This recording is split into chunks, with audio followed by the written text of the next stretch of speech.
Welcome to Australian China Institute for Arts and Culture at Western Sydney University. My name is Jing Han. I'm the director of this institute. Before we start, I would like to acknowledge the traditional owners of the lands we are sitting on today at various locations, and in particular, the Darug people of the Darug Nation, where the institute is located in Parramatta, and pay our respect to First Nations elders, past, present, and emerging. Australian China Institute for Arts and Culture is very pleased to partner with the Sydney Sacred Music Festival in hosting this event. The Sydney Sacred Music Festival was established in 2010 by Richard Petkovich. The mission is to create multi-venue event in the celebration of a spirituality in all its forms through an extensive range of music, ceremony, and art. The festival focuses on bringing culturally and linguistic diverse artists together to create new work and showcase hidden treasures in interesting places. It is our research fellow, ethnomusicologist, musician, and composer, Dr. Nicholas Ng, who brought the Institute and the festival together. Nick has participated in the festival as a performer and composer of Chinese music for the past 8 years.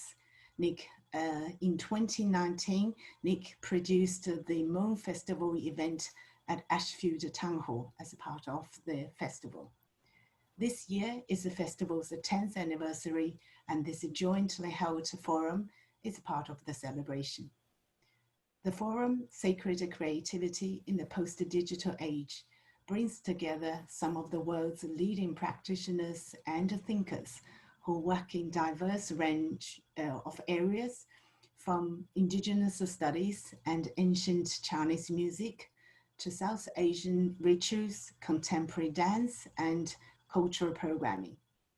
The speakers you're about to hear will explore how the new normality has affected our ever-changing relationship with the digital technology in artistic work that is spiritually inspired and informed. Dr. Nicholas Ng will chair the first session. We will hear enlightening conversations from the distinguished panel, and we're also looking forward to the audience's, yours participation in the Q&A session. Now, please welcome the chair, Dr. Nicholas Ng.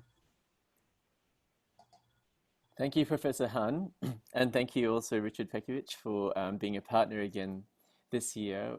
We're delighted, and thank you also to the panelists, and I will introduce them in a moment.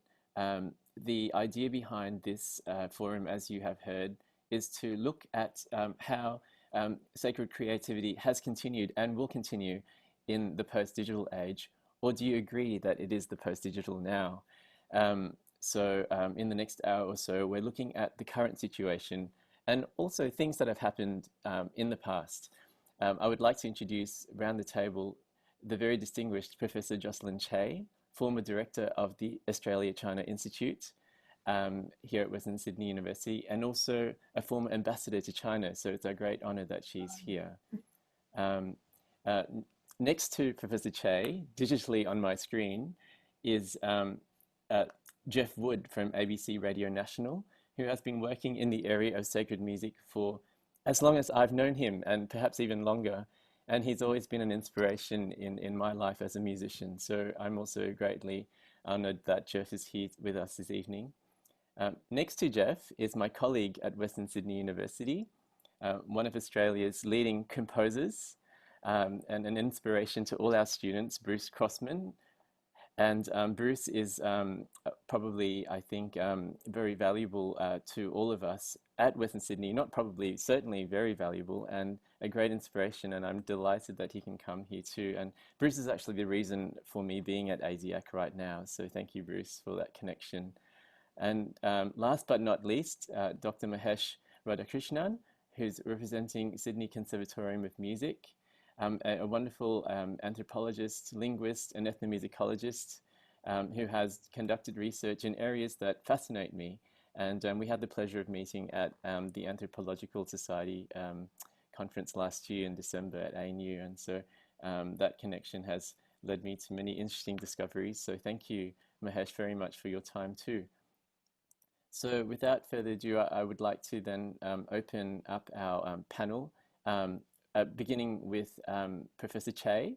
And each panelist will speak for about 5 minutes on their practice and also their experiences in what we call the post-digital, perhaps, and other thoughts that may be associated with this topic.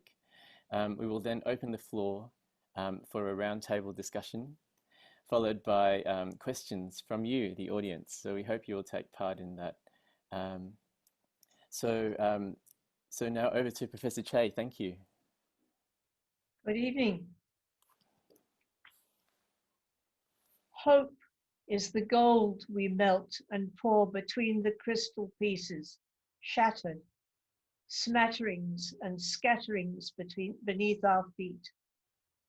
Tread carefully, hold gently the shards. Bear the wounds, the healing cuts.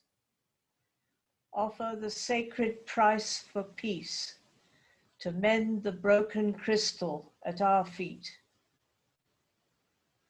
These words were written by Sarah Agnew, poet, storyteller, and minister at Wesley Uniting Church, Canberra. I was there to hear Sarah say this.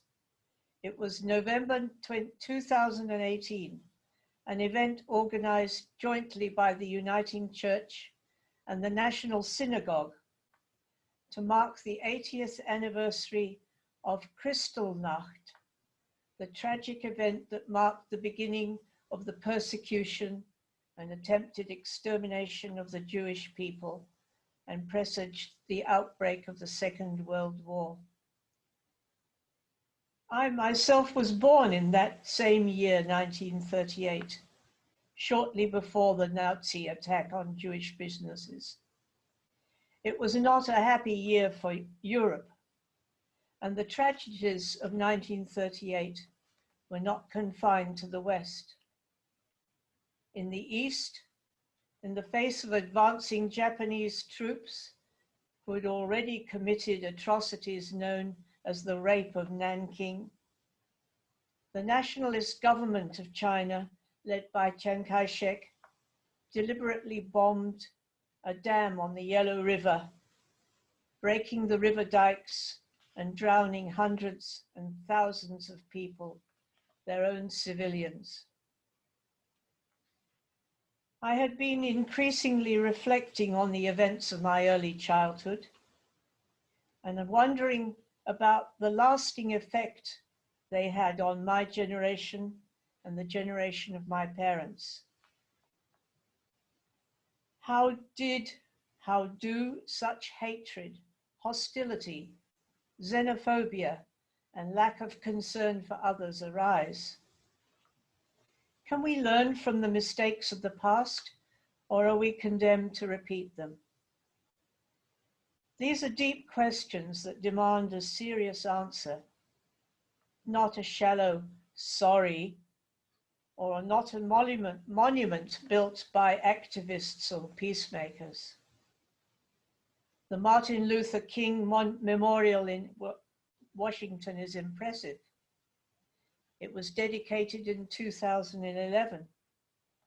Now we are 9 years later, and the struggle for justice still continues, as you see with the Black Lives Matter movement.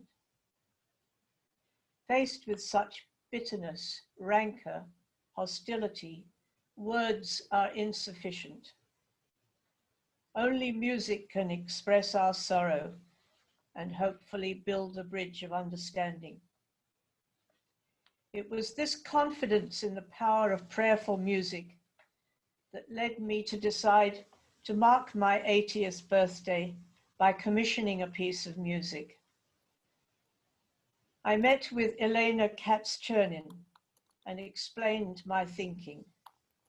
She entirely shared my sentiments and accepted the task readily. We jointly chose to call the piece to mend broken crystal, ... The dots are very important. The dots don't just commemorate the anniversary of 1938, but express a hope for reconciliation between faiths, races, and peoples of the world, and a hope for a peaceful future. At the performance in Canberra, Elena commented that music touches emotions. It doesn't just describe an event. She said her aim was to express the feelings that we might have about horrific tragedies. To Mend Broken Crystal is in 3 movements. It lasts about 20 minutes. The first, for trumpet and organ, is memories of a time before Kristallnacht, a happy time, like a child's song. The second movement, also for trumpet and organ, is harsh, ugly, more like a strident military march, but also anxious and on edge. The third is optimistic, looking to the future. It adds a soprano voice to lend a calm feeling, rather like a lullaby. I should mention that the 3 performers at the time were Brendan Lukin on organ, Daniel Mendelow, trumpet, and Catherine Lukin, soprano. So far, it's only been performed twice, once in Sydney and once in Canberra, and it hasn't been professionally recorded. But it is my heartfelt musical offering to the generations to come. As Sarah wrote, offer the sacred price for peace to mend the broken crystal at our feet.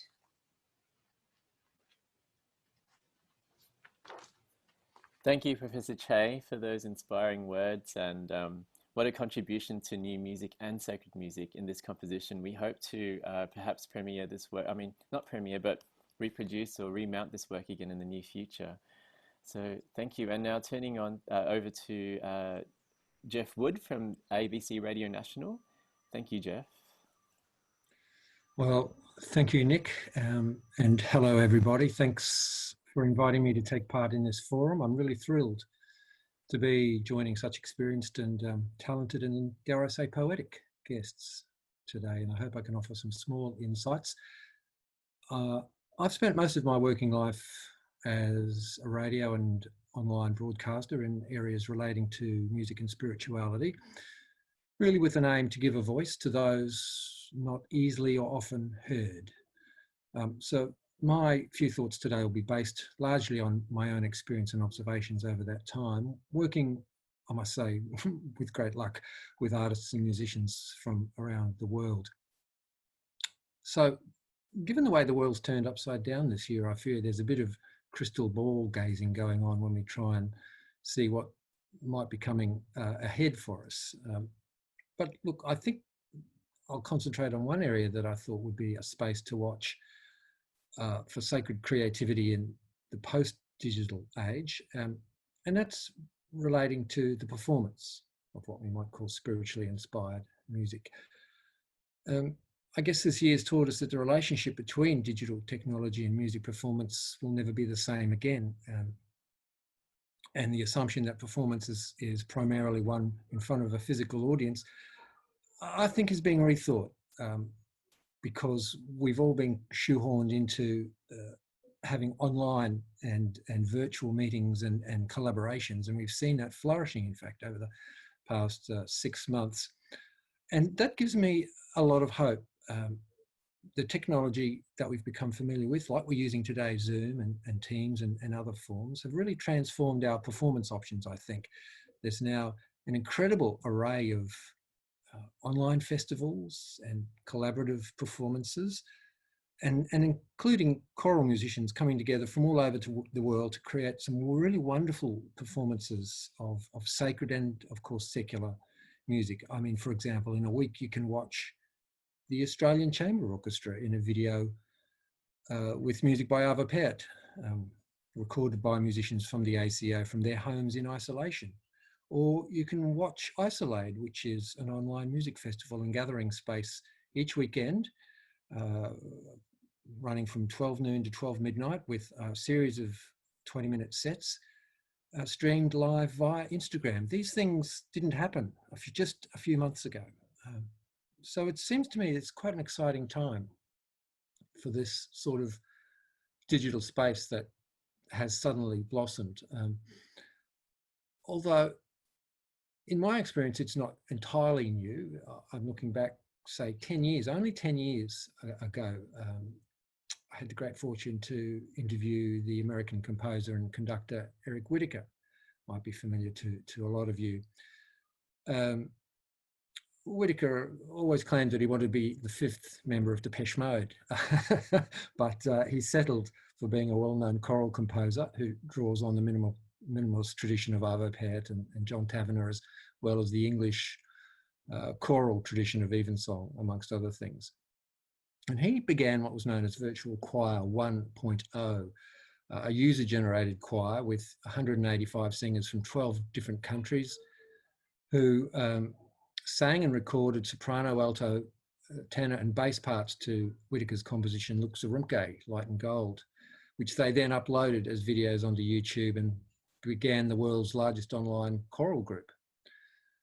So 10 years ago, at that time, Whitacre and his team had to sort of physically edit and aggregate that vision and sound into one video, which was eventually posted onto YouTube. And look, it was a big hit, took 1 million hits in the first 2 months of its release. A year later, Whitacre went one better. He got 2,000 singers from 58 countries to perform his work Sleep.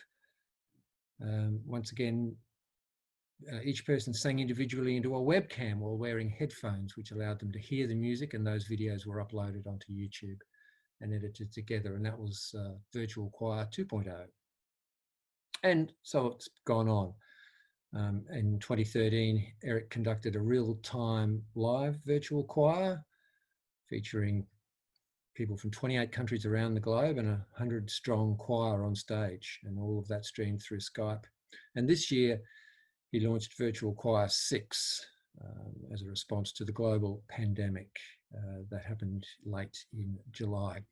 So over the 10 years, what was once quite a phenomenon, quite a unique phenomenon, has suddenly become much more recognizable, I guess. We've all seen that now.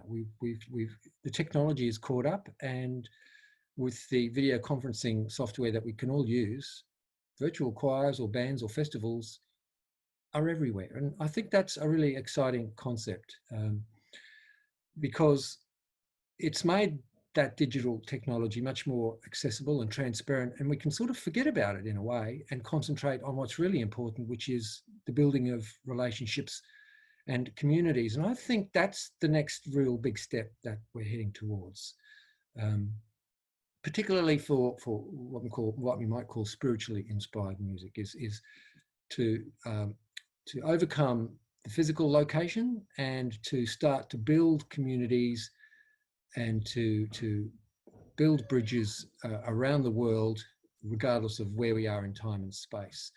And, you know, I can think that this will enable communities to preserve ancient traditions of music and dance that might have been threatened, for example. These things can be performed online, they can be recorded and preserved for future generations. Spiritual practices can also be facilitated, recorded, stored and passed on in the same way. New traditions can be forged, and it's really, to me, an exciting new pathway that we've opened up just in really the last 6 months of this pandemic. So I think that's going to be one of the exciting pathways. There are some other areas that I might come to later in our discussion, but for the foreseeable future, I think live music eventually will return. Probably it'll be seated for a while. It'll probably be socially distanced, but at some point we might even get to hug each other and crowd surf. But I think for a long time, the online collaborations will grow, they'll thrive. The digital worship experience will continue to thrive, and collaborations around the world, I think, will really take us into some fascinating and interesting new areas. I think it's really an exciting time. Thanks. Thank you, Geoff. Your words really give us hope during such troublesome times, dark times, and I really love the idea of the virtual choir. So moving straight on now to our next speaker. So we have Mahesh. I beg your pardon. We now have Dr. Bruce, Associate Professor Dr. Bruce Crossman. Thanks, Nick. So I wanted to sort of perhaps give a personal reflection on this pandemic and the crisis. And I have called it crisis and hiddenness, sensing sacredness in nature's spaces. So for me, the personal crisis of this year was the passing of my father. It hit me unexpectedly with the uncontrollable force of a freight train rhythm. I passed through the tangling human rhythms of New York soon afterwards, dazed by the lights and the isolation of mind and spirit in their midst. On returning to Sydney, I came to a total shutdown of the university campus and travel ban, just escaping New York before it too shut down with the COVID-19 crisis. Walking through the bush today, its alive stillness surprised me. Angular branch rhythms shimmered in the still pond, momentary ripples and frogs, boisterously lopsided rhythmic exchanges cut chunkily through the air, further down the path. I'm reminded of Japanese architect Hiroshi Naito's chaos of thought after the 3/11 earthquake. His creative practice could not remain the same. It needed to change and to connect to landscape or people, to deal with the surrounding crisis in some way that had meaning for him. I think my response to crisis, both personal and the global pandemic of 2020, was to withdraw to nature and spirit and seek ways of connecting my creativity through digital means to the outside world, to people. I think reflection and isolation with creative moments of being is a time-honored tradition from Zen Buddhists of the Honkyo Shakuhachi tradition, with pregnant moments of moving ma, silence, and Japanese traditional architecture's hidden revealed spaces of oku, or Confucian scholars' calligraphical moments and implied landscape spaces of the personal interior and calligraphic moments within the retreat of nature, through to my own Judaic-Christian beliefs of prophetic revelations within the afterstorm stillness of cocoon stone cave presence. In this talk, I would like to suggest a twofold strategy to crisis. Firstly, finding a still spiritual center amidst the gentle ebbing divine presence of nature and its connections from heaven to people. And secondly, finding creative ways to express the gracious pulse of life within creative materiality in the post-digital era. The interaction here that emerged was my friendship with Korean Gugak performer Hidam Kim, and music for Taegam, which is a traditional flute, and planning of the ripping of sound through bamboo and membrane breath as a type of exploding, unpredictable living color, metaphorically drawing on gunpowder creativity approach of contemporary Chinese painter Kai Guo Chiang. I found after daily walks through the twisting paths of Mulgoa Nature Reserve at the foot of the Blue Mountains, at the outer extremities of Sydney's west, I began to recover a sense of presence bigger than myself. I'd walk and run down bush trails, practicing the Judeo-Christian tradition of glossolalia, or speaking in tongues, whilst bowbird sounds bounced through the air, froggy rhythms lopsidedly stilled me, and the bushwalker bird low bounce sound whistles and deafening snap sounds brought me alive.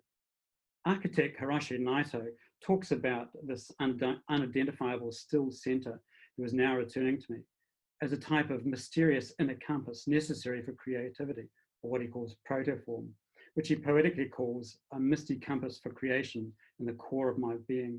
But after the earthquake, and in my case, it was the one inside my spirit and my soul, being personally alive as a creative spirit was not enough.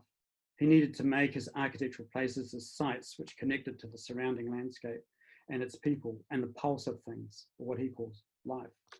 Painter Kai Guo Chiang expresses this wider sense of life with our spirit, interacts with such an energy that it pulses behind nature. He sees the visual as manifestations of nature's design of Qi energy that is invisible, but is actually the real depth of things, which unifies painterly creativity. He elegantly speaks of how light and shadow visually manifest nature's design for the myriad of things on earth, which in creative practice have the invisible internal and external Qi behind them, to be, as he says, visible forms to express the intangible world.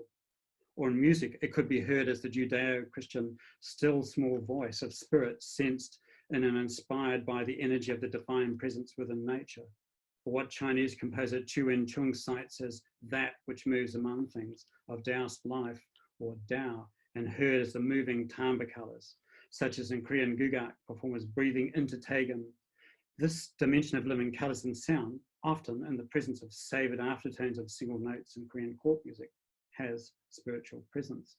Kayam master Huang Bianqi calls it something so inexplicable, something that is subtle that it can only be felt in the heart. It comes down from heaven to stay in the human mind. It touches the heart of everyone and activates his spirit. For me, in my piece, if Lindsay could show me the slide, that'd be great, thanks. In my piece, the solo Taegum piece is called Huan Yangjiao Border. It was composed for Helam Kim, who's in this photo here, admiring Akai Ground-Chia's magnificent painting. And the living colours were sparked by the angularity of a single branch and its slipping rhythms and texture-layered brown and black barks in the Australian bush. Here, through the performer's breath, it is designed to have a living colour thread of Taegum bamboo colours, moving from breath sounds to full-blown reed membrane stridency excitations with subtle pitch shifting, pure to noise chants, chant memories and air attacks in between. In the intertwining sounds of glossolalia transcriptions and Japanese temple bell resonances lay memories of my bushwalk chanting and bellbird resonances. Yet all is frames and flows within the living colour of bamboo breathing colours. Here there is no one moment, but a series of moments that flow with a changing pulse that suggests the oral and visual colours of my natural environment. And Helam and I both went to Melbourne when we saw Kai Pianqian's beautiful paintings where he blows them up with gunpowder. And we witnessed this together. And it's this explosive calligraphy of cypress tree abstractions exploded by gunpowder in the work Flow or Cypress. The unpredictability of the gunpowder sought to explode the cypress paintings with vigorous force, leaving upon paper a rhythmic trace element punctuated by a series of twists and turns, as well as an embodiment of unyielding spirit. Helam and I, in that moment, determined to explode our traditions in Australian and Korean cultures in a way that is drawn from nature. Nature of breath, where sound passes from heaven to earth, an expression of my father's passing from earth to heaven. The score awaits its explosive breath ripping up in London next month. If you could show the score, thank you.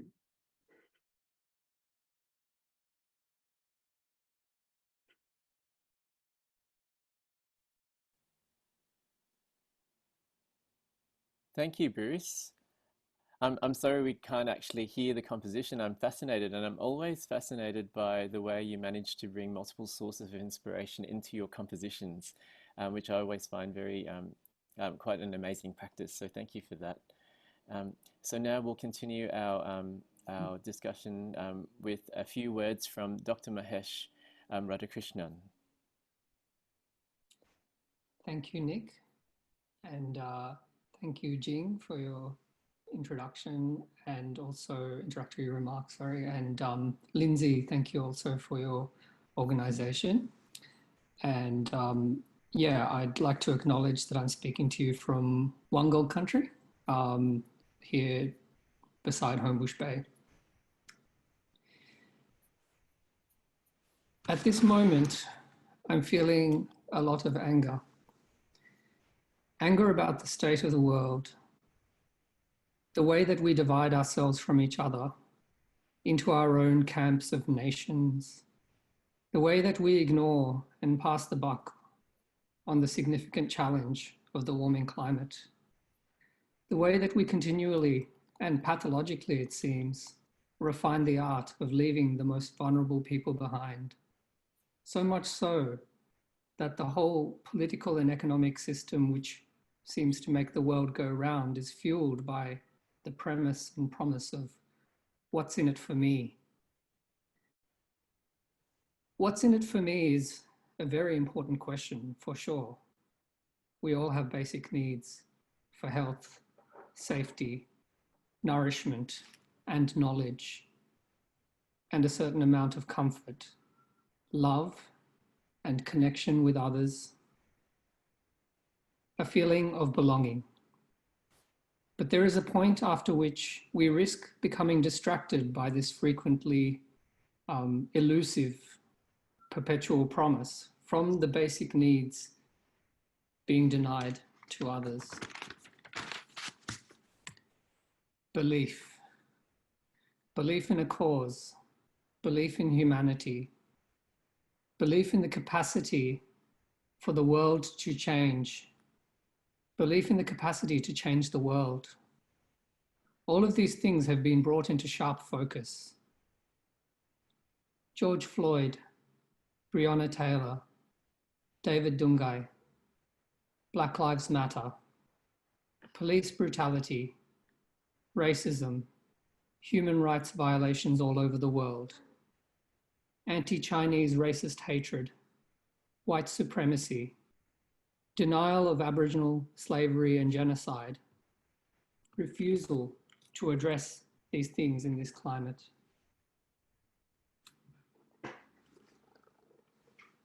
The need to look after animals.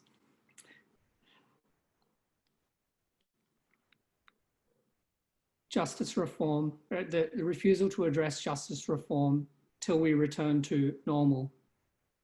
Putting civic participation on hold. Authoritarian power in so much of the globe.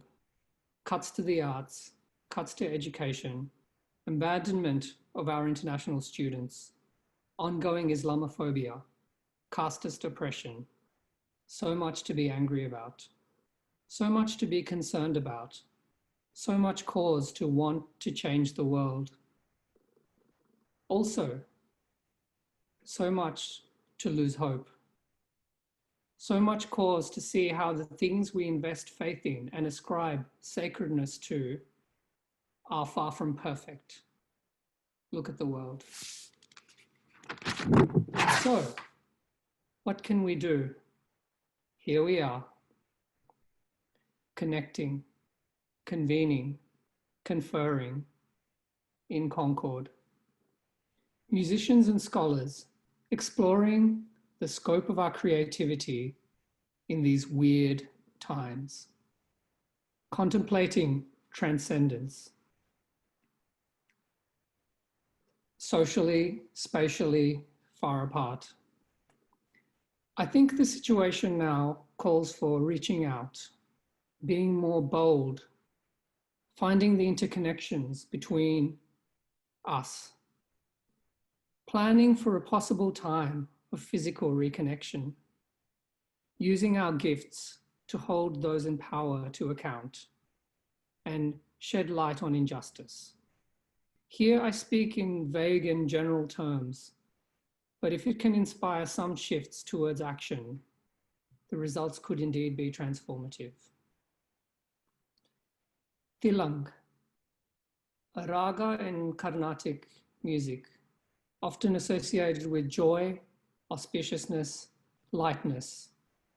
Ganesha, the remover of obstacles, and also, interestingly, used in songs to evoke national feeling and fervor in India. I see in this, though, the potential to explore internationalism, connection, breaking down of barriers, breaking down of casteist oppression, and all of these hopes for a more just world. So I would just begin, or just conclude, sorry, with a little bit of Tilang to hopefully give a taste for creativity to come and maybe some inspiration for this better world.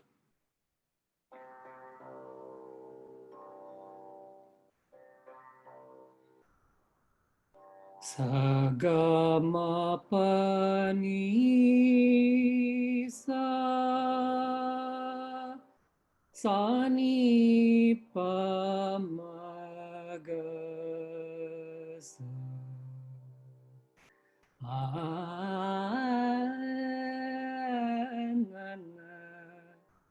na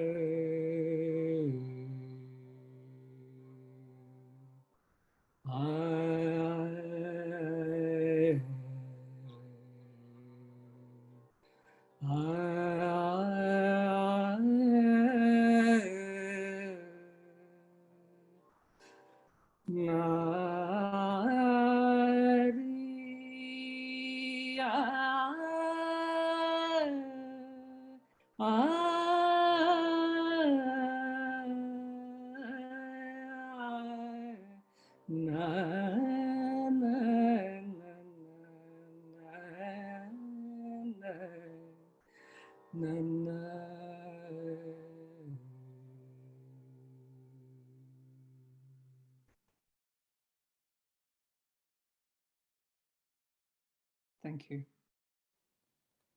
Thank you so much, Mahesh. I was really not expecting that at all. You never cease to surprise me with the things that you just whip out of the air. And it really looks like you whipped it out of the air there because I really, but thank you for those wonderful words, and very thoughtful and insightful, and no doubt very applicable to what we're going to discuss now in the next segment, which is a discussion amongst you, our honored panelists.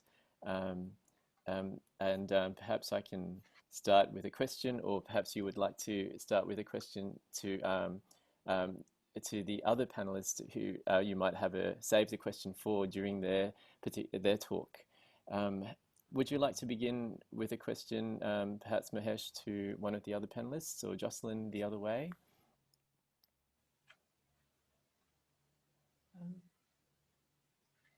Well, perhaps I start. I was the first to speak, so I'll be the first to ask to thank other panelists for their contributions. I think we were all reaching out for the same center, but coming from different perspectives.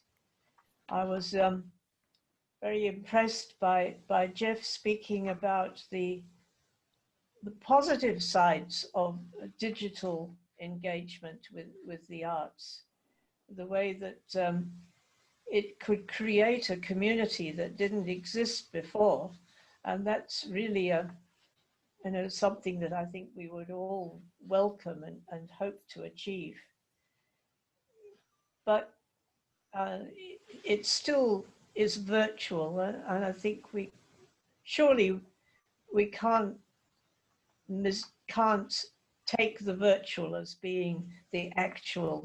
There is still an energy, perhaps Bruce would call it a chi, a living energy, which comes from a direct physical placement in the land, in the country, as Aboriginal people feel that, if they leave their country, they're losing that energy.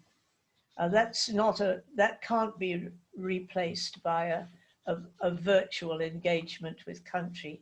And likewise, I wonder if I doubt that any of us would claim that virtual music can replace an actual live performance concert. I'm not sure. That's more of a comment, but No, perhaps I'm addressing it really at Geoff, because he was the one who started talking about the benefits of virtual music. Well, I wasn't claiming that it would replace it, Jocelyn. You're quite right. Without roots, you can't have flowers or leaves on any tree. And if we leave our roots behind, then we can't grow or live. So absolutely, all practices have to be rooted in the communities and the lives that are our basic reality. I guess I was just trying to see what the circumstances of the last 6 or 7 months had thrown up for us, and what benefit we could make of that opportunity. But certainly, I would totally agree that without roots, nothing can grow. Thank you. Very true, Geoff. And I sometimes wonder, as a practicing composer myself, what will happen to our craft, even as an educator, even just watching my students work. In recent years, the use of notation software like Finale and Sibelius, and the use of a lot of copying and pasting, where you can extend a piece of music very easily by just reproducing a chunk of sound. What happened to the days in the past when I was trained quite traditionally, and my composition teacher would tell me about the medieval idea of inspiration flowing from the divine through the head into the hand. And therefore, we also got a mark for our calligraphy, how well we actually wrote the music out. And that is gone. I don't see that happening at all now. I cannot implement that in the sort of teaching environment I work in. I might be told not to do it, because it's not the way the current generation of composers think. So maybe that's my sort of comment based on what I've heard so far.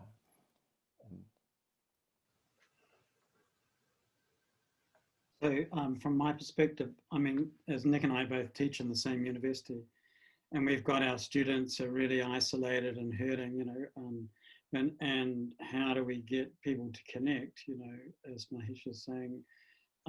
So we do have the devices of the digital, and we've got this great Zoom tool. And so, but there are some problems with the digital thing and as a medium. So David Hockney was talking about that when, of course, he in Los Angeles did a lot of his work through the camera but when he went back to Yorkshire and visiting his mum, he started painting plein air out in the open air, and he critiqued the digital perspective as being fixed to one point. And that was actually no longer enough for him in his creating, because when he was saying when he's out in the plein air, you know, he could sense the presence of the landscape because of the way that his eye was never still and it was always moving through. And so he went back to, you know, using the hand, you know, and the brush, not the camera, and then sensing the space and always moving through it. And he likened this to Chinese landscape painting, where in fact there's actually no one fixed perspective. You actually have to walk through the painting, you know, to actually gain the perspective. So for me as a composer, one of the issues is, like, if you are using the digital media and you do have a fixed point, you know, in this current time where we've got social distancing, how do we make that work? You know, I think some of the solutions that I was thinking of are really that is the way that you create. So in a sense, going back, you know, for me, I don't go anywhere else in Glenmore Park. So I live next to a beautiful nature reserve. So you can, and as you walk, and as Jocelyn's saying, this place has presence, you know, you can sense the spirit of it. And so you can allow that to transform your thinking when you're creating, not like the digital thing. And so when you come, so my solution musically would be that you draw on nature and its unpredictability in that sense, so that there's no one fixed point in your composition. Rather, the nature of it moves and fluctuates. So even if you put it into a digital medium, it's actually, its very nature is nature. It's not a fixed point, it's flowing through the landscape. Thank you, Bruce, for that comment. Yes. Yeah. I think one interesting, Bruce, that you talk about walking through that bush and deriving the energy from it. And because you've spent some time, you know, in East Asian culture traditions, I think it's interesting to reflect that the Chinese arts, the artist, doesn't go out and paint plein air as Western artists do. They go back to their studio and then they write the poem or do the calligraphy there. But there is a great tradition in China of the scholar or the musician taking his instrument out and sitting in the pavilion by the river or on the hillside and actually making music there. So do you think that there is a particular energy that flows directly, as Nick was saying, from heaven through the head to the hands and creating the music, that kind of a connection, a physical connection? Yes, I do. So one of my mentors was Chow Wen Chung, and he was saying really that the greatest aim for him as a Chinese composer and an artist was really to have an affinity with nature. So, and he would actually practice calligraphy. So there's a sense, and it's not like an obvious thing, like it just suddenly, you know, it's more of a presence. And then when you come back into your studio and you're composing, suddenly the things that presence that you felt in nature does come into your hand. So for me, for example, I'm not a calligrapher, but I improvise on the piano. Mahesh was playing beautifully before, and so it's like a distilled reflection of the stillness that I found in nature. But if I hadn't have done that before, that wouldn't have come into the unpredictability the way that I create with sound, you know. So that's really important. And also Nick's point about the calligrapher, for me, I can't compose through a program, you know. I have to use, I like the calligraphical movement from head. So there's that sense that sort of hits you sideways from nature when you're least expecting it. It's like a sort of a subliminal, or sort of like, it's not a direct thought. The creative thinking theorists talk about this when they analyze the types of brain. It's not the front part, but actually there's all these interconnections that happen that are almost like out of the corner of your eye, as Chenry Jung would say to me, you know. And so when you're creating in the studio, then improvisation and a type of calligraphy, the pencil on paper, it does distill ideas that sort of hit you sideways from your walk. Fantastic, thank you. And just to continue along that sort of discussion on creativity, we have a question from one of our musicology students, Armin Begovic. And perhaps this is something that Geoff or Mahesh might like to answer. Does the panel feel that going digital, we will lose ourselves spiritually and creatively, as we are lacking the energy of emotional and personal experience? Geoff, did you want to go first? No, Mahesh, I'd love to hear from you. I think I've said enough. Thanks, thank you, Geoff. I think Geoff, actually, you painted a really nice picture of the positives of the digital age and the way in which wonderful things have been happening, performances of various kinds, and you know, people have been sort of doing these things even before COVID hit. So I think definitely there's opportunities. I think one of the things that comes to the fore at this time is solo performance and introspection and engagement and connection with music, because I think as musicians, one of the most powerful connections is not just the connection that we share with music with other people, but the connection with music itself. And it's a strange one, because it's kind of, you know, what is, you know, that you get into questions about what is the music without the audience. But I think in terms of actual creative practice, and I remember actually something really quite lovely that my Carnatic singing guru, one of my main Carnatic singing gurus, told me when I made a mistake during a performance. He would say, yeah, it was just a performance. And that was a reminder that the end of the art was not what you put on display for the audience, but the end of the art is the you know, striving for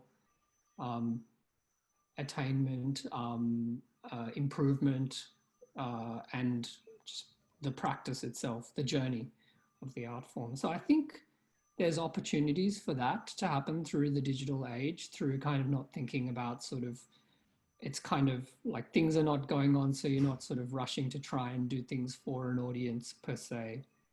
But I think it's also, yeah, you know, there are opportunities to make connections in other ways and find creative ways. This is actually really stretching our creativity as to how we can connect, just in the same way that I feel stretched in terms of trying to think of creative ways to make the world a better place. And the two intersect in like the balcony singing that happened, the kind of impromptu performances that have been taking place in different parts of the world, and the ways in which we are able to kind of connect with each other, spatially apart, but then also through social media as well. So I think it's a bit of a mixed bag. I think communing with nature and breathing the same air are the two things that are probably going, you know, are most challenged or taxed by the digital space. You know, I might have this beautiful backdrop behind me, but I'm not actually here, you know, in Trincomalee. This is Trincomalee in the east of Sri Lanka. That's behind me, one of the places where I did field work on the music of the Portuguese burghers. And that's one thing. And Gamilaroi singer and scholar Nadi Simpson in a recent symposium on Indigenous music talked about breathing the same air and how, you know, as choirs or just as people coming together and communing, there's something about breathing the same air and being in the same space that is completely confounded by this pandemic. I mean, where breathing the same air is actually, you know, a high risk. And, you know, it might seem like something that we, you know, take for granted, but it isn't. So that's all I'd have to say on that. So good and bad. Geoff, Thank you very much, Mahesh. Yeah. I would just add very quickly, I think you're absolutely right, Mahesh, about the virtues of that kind of interiority. I think that's something that music can certainly bring and sort of flourish within us if we can pay attention.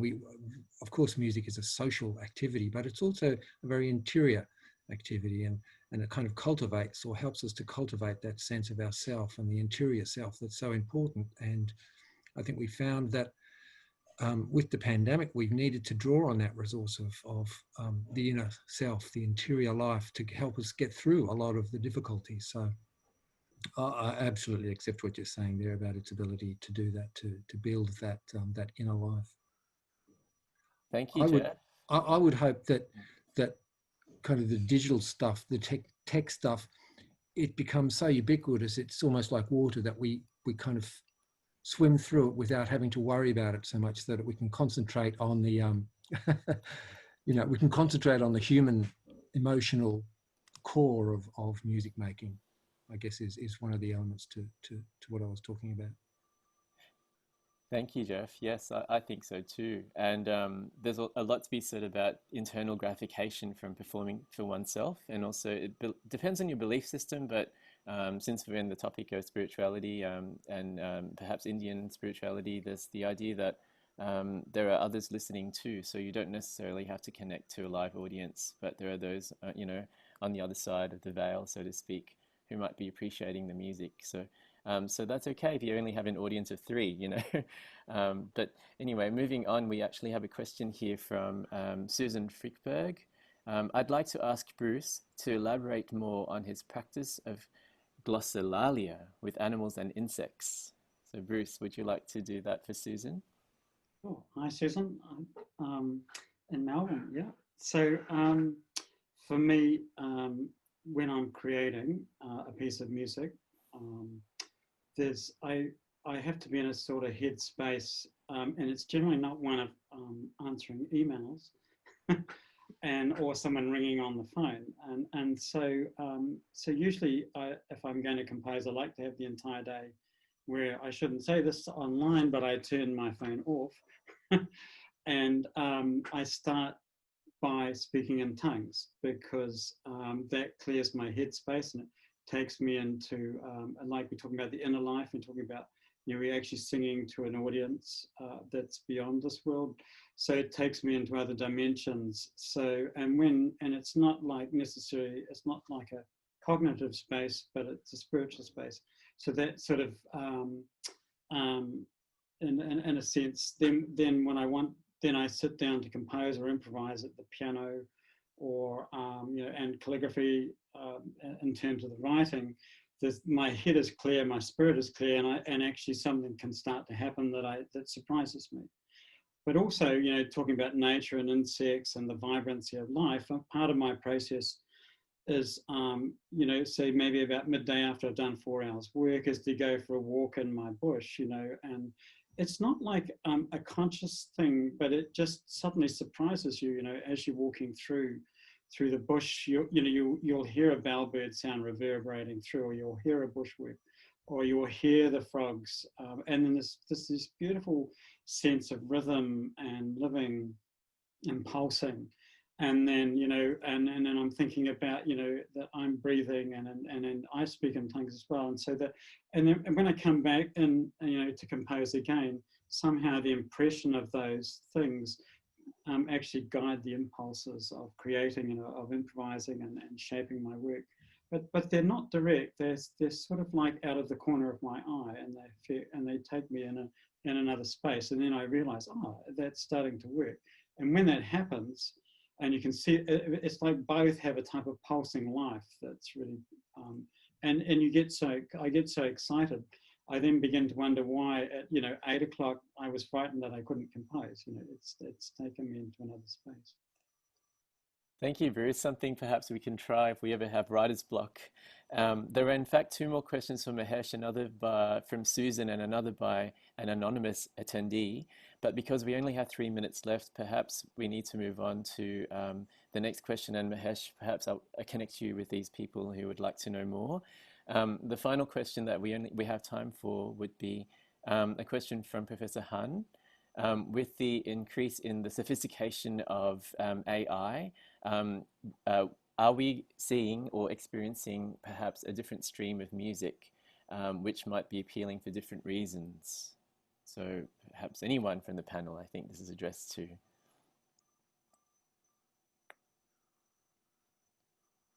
It's a shame we don't have Professor Zhang from the AI department here to answer this. Yes, well, I'm not an AI expert, but clearly that is a path that's coming, if not already here. Whether that is a good or a bad thing, I don't know. Thank you. Yeah, and perhaps it's something we can talk more about in the next session. For those of you who are here, please stay on for the next session, which will begin at 6:15.